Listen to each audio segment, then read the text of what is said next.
Hi students, good morning all of you. How are you? I hope you are fine and happy.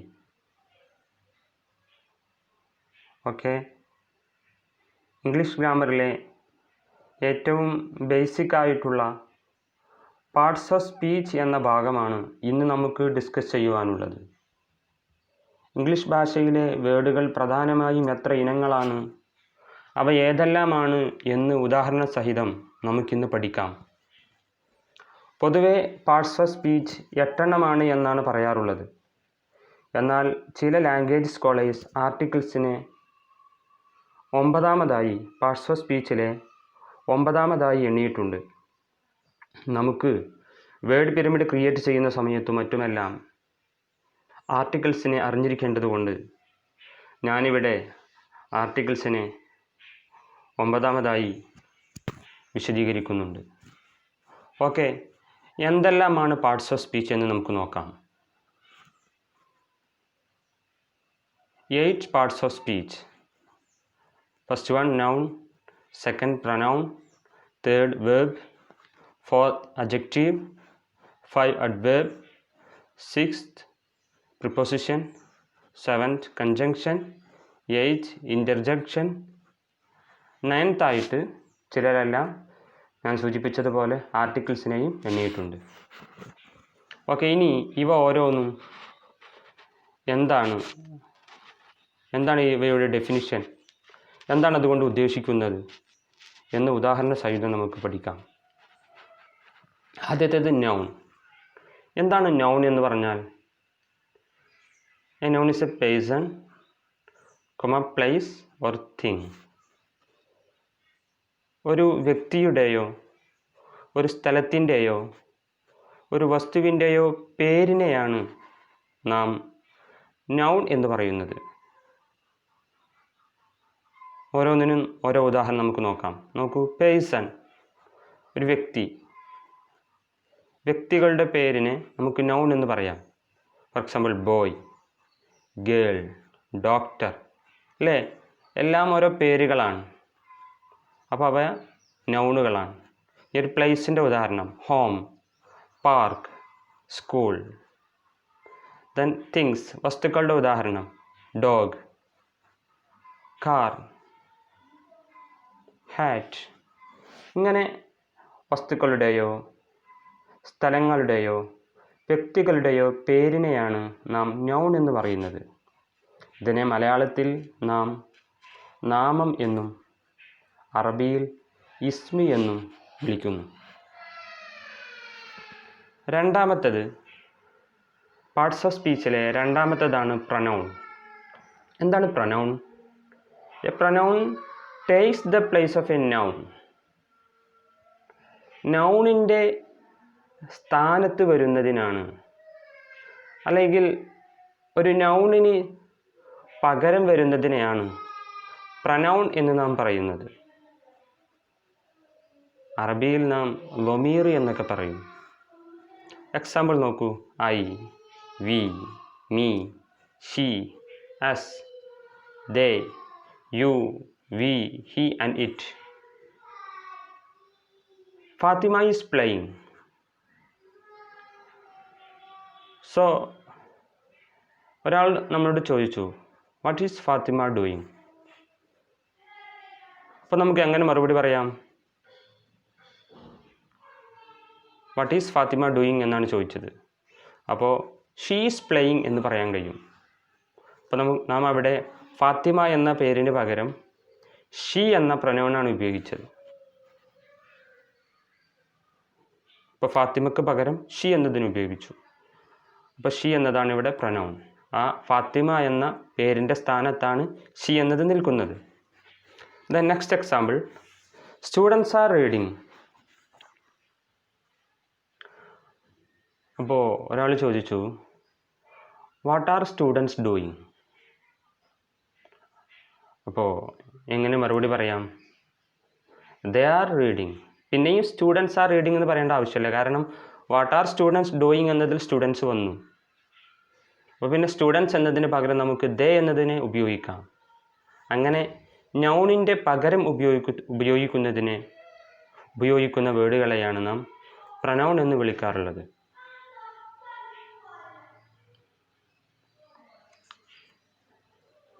Then next one verb. Parts of സ്പീച്ചിലെ മൂന്നാമത്തെ ഇനമാണ് verb. എന്താണ് verb? A verb is a word which describes an action. ഒരു ക്രിയയെ, ഒരു പ്രവർത്തനത്തെ സൂചിപ്പിക്കുന്ന പദമാണ് വെർബ് എന്ന് പറയുന്നത്. മലയാളത്തിൽ ക്രിയ എന്ന് പറയും. അറബിയിൽ ഫിഅൽ എന്ന് പറയും. ഫിഅൽ ചിലരെല്ലാം മദ്രസയിലൊക്കെ പഠിച്ചിട്ടുണ്ടാവും ഫിഅൽ എന്നുള്ളത്. അപ്പോൾ ഇംഗ്ലീഷിൽ നാം അതിന് വെർബ് എന്ന് പറയും. Example: run, sit, stand, go, have, get, promise, invite, et cetera. എല്ലാം ഓരോ ക്രിയകളാണ്, ഓരോ പ്രവർത്തനങ്ങളാണ്. ഇങ്ങനെ പ്രവർത്തനങ്ങളെ സൂചിപ്പിക്കുന്ന വേർഡുകളെ വെർബ് എന്ന് പറയുന്നു. Babu goes to town. ഇതിലേതാണ് വെർബ്? ബാബു ടൗണിലേക്ക് പോകുന്നു. ഏതാണ് വെർബ്? അതെ, ഗോസ് എന്നുള്ളതാണ് verb. Next example: children run in the park. കുട്ടികൾ പാർക്കിൽ ഓടിക്കളിക്കുന്നു. അവിടെ ഏതാണ് ക്രിയ? ഏതാണ്? Run. Children run in the park. അപ്പം ഇങ്ങനെ ക്രിയകളെ സൂചിപ്പിക്കുന്ന, പ്രവർത്തനങ്ങളെ സൂചിപ്പിക്കുന്ന വേർഡുകൾക്കാണ് നാം ഇംഗ്ലീഷിൽ വെർബ് എന്ന് പറയുന്നത്. ഇതാണ് പാർട്സ് ഓഫ് സ്പീച്ചിലെ മൂന്നാമത്തെ ഇനം. നാലാമത്തത് adjective. What is adjective? Adjective describes a noun or pronoun. It tells what kind, how many or which one. ഒരു നൗണിനെയോ പ്രൊനൗണിനെയോ വിശദീകരിക്കാൻ വന്ന, മോഡിഫൈ ചെയ്യുന്ന വേർഡിനെയാണ് നാം അഡ്ജക്റ്റീവ് എന്ന് പറയുന്നത്. It tells what kind. ആ അഡ്ജക്റ്റീവ് നമുക്ക് പറഞ്ഞു തരും.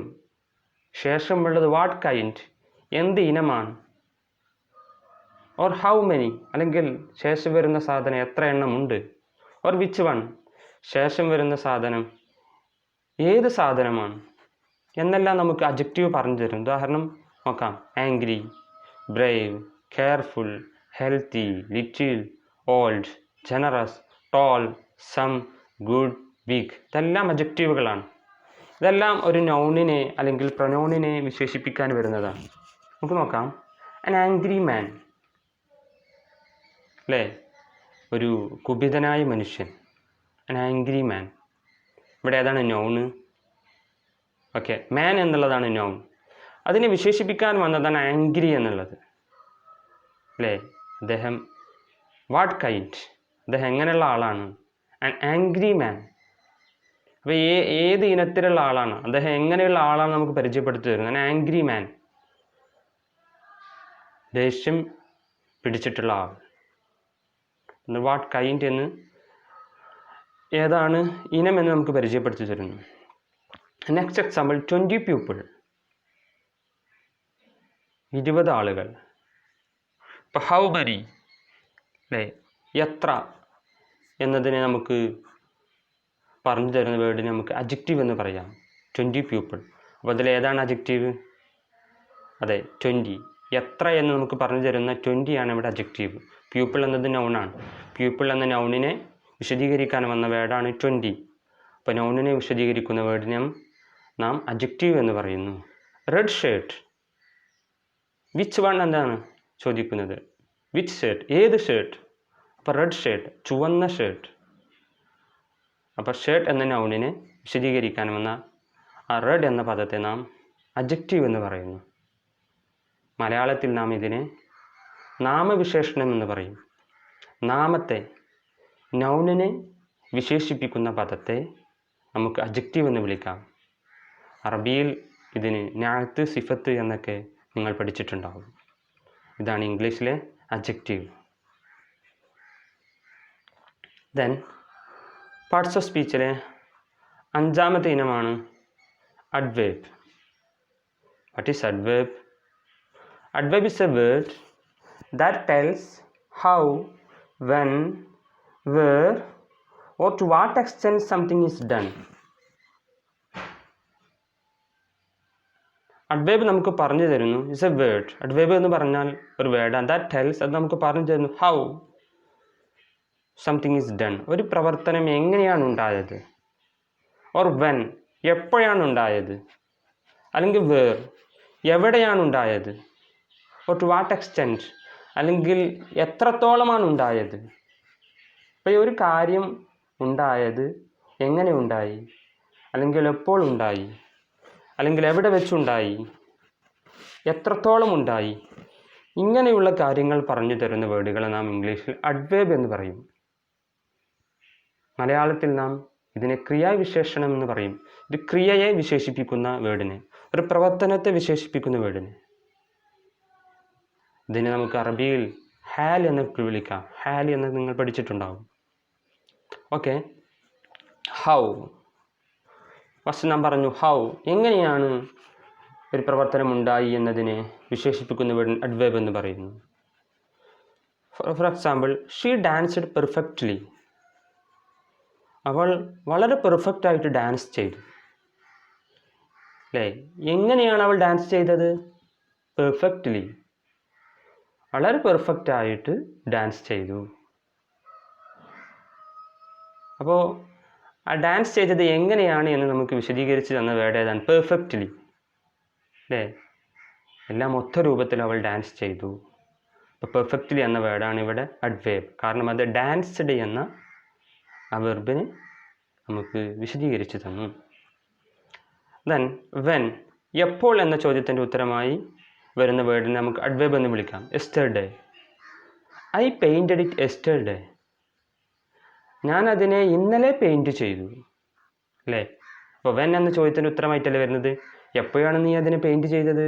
ഞാനതിനെ ഇന്നലെ പെയിൻറ്റ് ചെയ്തു. അപ്പോൾ എസ്റ്റർഡേ എന്നുള്ള വേർഡ് അവിടെ അഡ്വേർബാണ്. Where, for example here, he came here. അദ്ദേഹം ഇവിടെ വന്നു. അദ്ദേഹം എവിടെയാണ് വന്നത്? എവിടേക്കാണ് വന്നത്? ഹിയർ, ഇവിടേക്കാണ് വന്നത്.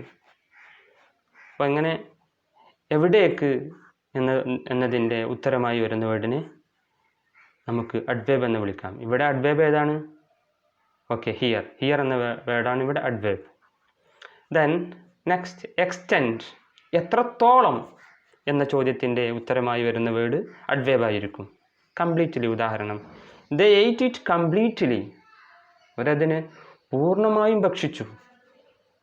എത്രത്തോളം? കംപ്ലീറ്റ്ലി, പൂർണ്ണമായും അവർ കഴിച്ചു. അപ്പോൾ ടു വാട്ട് എക്സ്റ്റെൻഡ്, എത്രത്തോളം ആ കാര്യം ചെയ്തു. അപ്പോൾ പൂർണ്ണമായിട്ടും ചെയ്തു. ഇങ്ങനെ എത്രത്തോളം എന്ന ചോദ്യത്തിൻ്റെ ഉത്തരം ആയി വരുന്ന പദവും ഇംഗ്ലീഷ് അഡ്വേർബ് ആയിരിക്കും.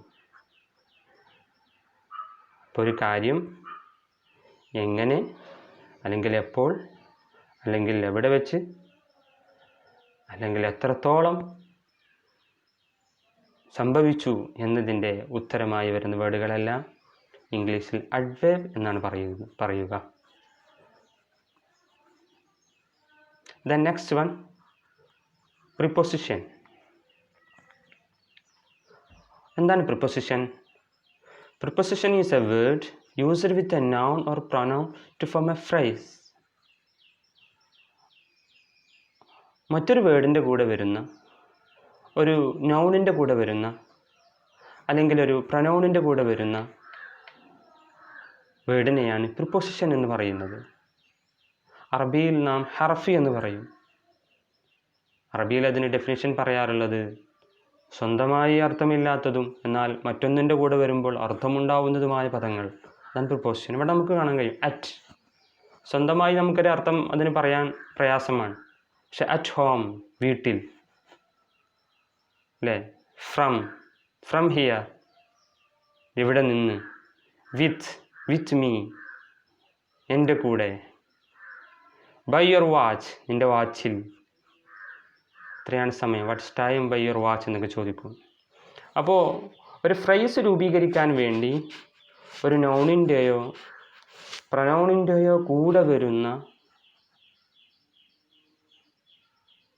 ഒരു പദത്തെയാണ് നാം പ്രിപ്പോസിഷൻ എന്ന് വിളിക്കാറുള്ളത്. ഫ്രേസ് എന്ന് പറഞ്ഞാൽ എ ഗ്രൂപ്പ് ഓഫ് വേർഡ്സ്, വേർഡുകളുടെ ഒരു കൂട്ടം. അപ്പോൾ ഈ പ്രിപ്പോസിഷൻസ് മറ്റൊരു നൗണിൻ്റെയോ പ്രൊനൗണിൻ്റെയോ കൂടെ വന്നാൽ അവിടെ ഒരു ഫ്രേസ് ഉണ്ടാകുന്നു. എ ഗ്രൂപ്പ് ഓഫ് വേർഡ് അവിടെ രൂപപ്പെടുന്നു. ഇങ്ങനെ ഫ്രേസ് രൂപീകരിക്കാൻ വേണ്ടി ഒരു നൗണിൻ്റെയോ പ്രൊനൗണിൻ്റെയോ കൂടെ വരുന്ന വേർഡിനെയാണ് നാം പ്രിപ്പോസിഷൻ എന്ന് വിളിക്കുന്നത്. Example at home, from here, with me. With എന്ന് വന്നിട്ടുള്ളത് മീ എന്ന പ്രനൗണിൻ്റെ കൂടെയാണ്. It's a word used with a pronoun to form a phrase അല്ലേ. പ്രനൗണിൻ്റെ കൂടെ വന്നപ്പോൾ വിത്ത് മീ എന്നുള്ളൊരു ഫ്രൈസ് അവിടെ രൂപപ്പെട്ടു. അതുപോലെ തന്നെ ബൈ യുവർ വാച്ച്. ഇങ്ങനെ മറ്റൊരു നൗണിൻ്റെയോ പ്രനൗണിൻ്റെയോ കൂടെ വരുന്ന പ്രിപ്പോസിഷനുകളെ, വേർഡുകളെ നമുക്ക് പ്രിപ്പോസിഷൻ എന്ന് വിളിക്കാം.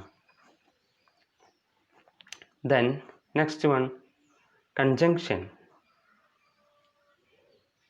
എന്താണ് conjunction? A conjunction joins words or groups of words within a sentence. ഒരു സെൻറ്റൻസിനുള്ളിലെ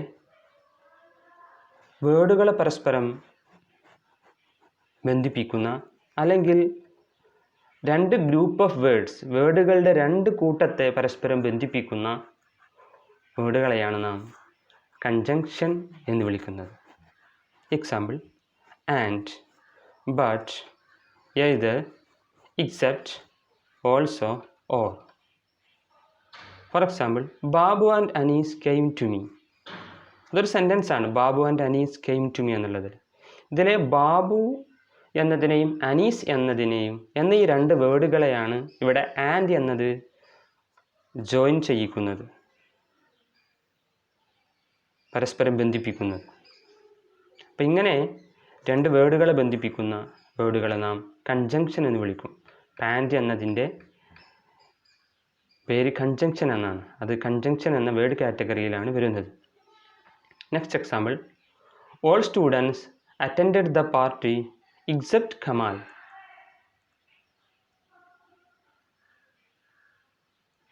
അപ്പോൾ കമാൽ എന്ന വേർഡിനെയും all students attended the party എന്ന groups of words, a group of words, അതും തമ്മിൽ എക്സെപ്റ്റ് എന്ന പദം ബന്ധിപ്പിക്കുന്നു. ഇങ്ങനെ രണ്ട് വേർഡുകൾ തമ്മിലോ അല്ലെങ്കിൽ ഗ്രൂപ്പ്സ് ഓഫ് വേർഡ്സുകൾ തമ്മിലോ ബന്ധിപ്പിക്കുന്ന പദങ്ങളെ നാം കൺജങ്ഷൻ എന്ന് വിളിക്കുന്നു. All students attended the party, എല്ലാ കുട്ടികളും പാർട്ടിയിൽ പങ്കെടുത്തു. എക്സെപ്റ്റ് കമാൽ, ആരൊഴികെ? കമാൽ ഒഴികെ. അപ്പോൾ കമാൽ എന്നതിനെയും all students attended the party എന്ന ഗ്രൂപ്പ് ഓഫ് വേർഡ്സിനെയും പരസ്പരം ബന്ധിപ്പിക്കുന്നത് എക്സെപ്റ്റ് എന്ന പദമാണ്. ഇതിനെ നാം ഇംഗ്ലീഷിൽ കൺജങ്ഷൻ എന്ന് വിളിക്കുന്നു. Then next one, interjection. എട്ടാമത്തെ ഇനമാണ് interjection. What is interjection? Interjection is a word that expresses a strong feeling or reaction.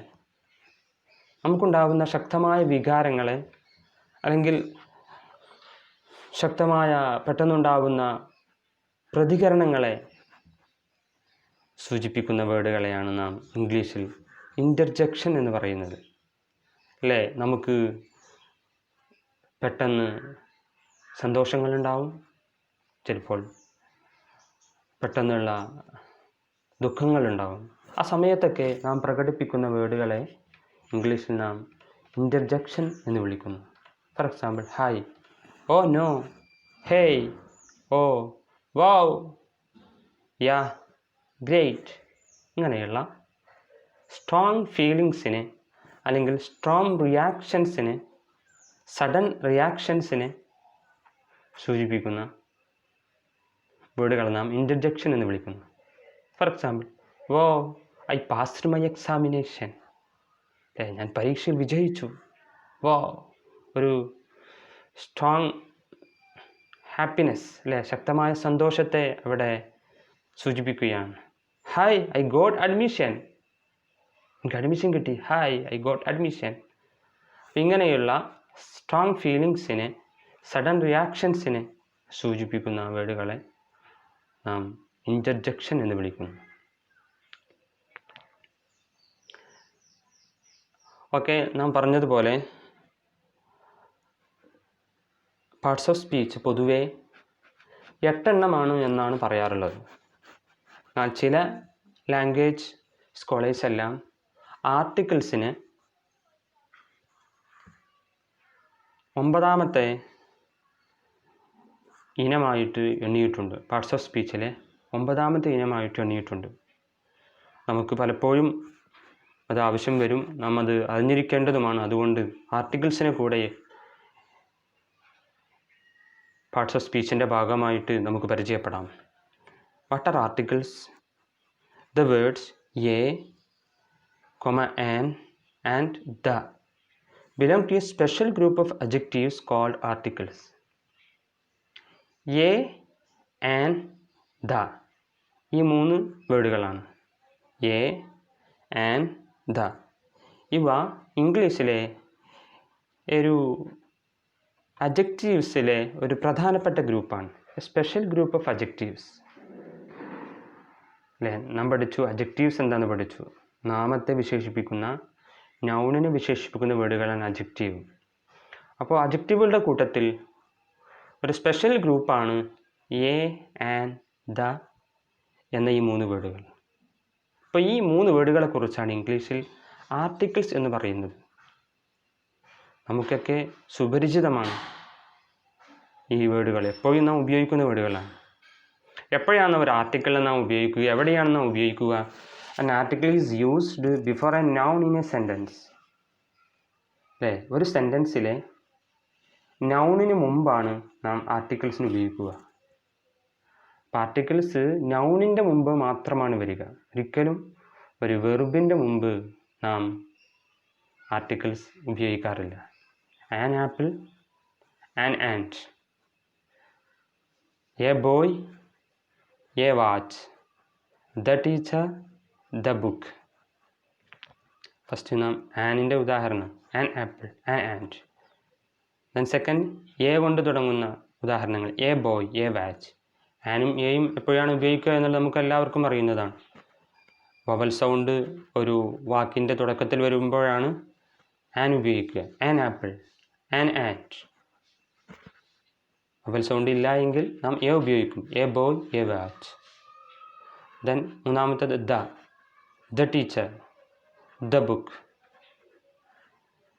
അപ്പോൾ ഈ 3 സ്പെഷ്യലായിട്ട് വരുന്ന അഡ്ജക്റ്റീവുകളെ, എ, ആൻ, ദ, ഇവയെ നാം ആർട്ടിക്കിൾസ് എന്ന് വിളിക്കുന്നു. ഇതാണ് പാർട്സ് ഓഫ് സ്പീച്ചിലെ പ്രധാനമായും നാം മനസ്സിലാക്കേണ്ട കാര്യങ്ങൾ. ഓക്കെ, നിങ്ങൾ മനസ്സിലാക്കിയിട്ടുണ്ടാവുമെന്ന് കരുതുന്നു.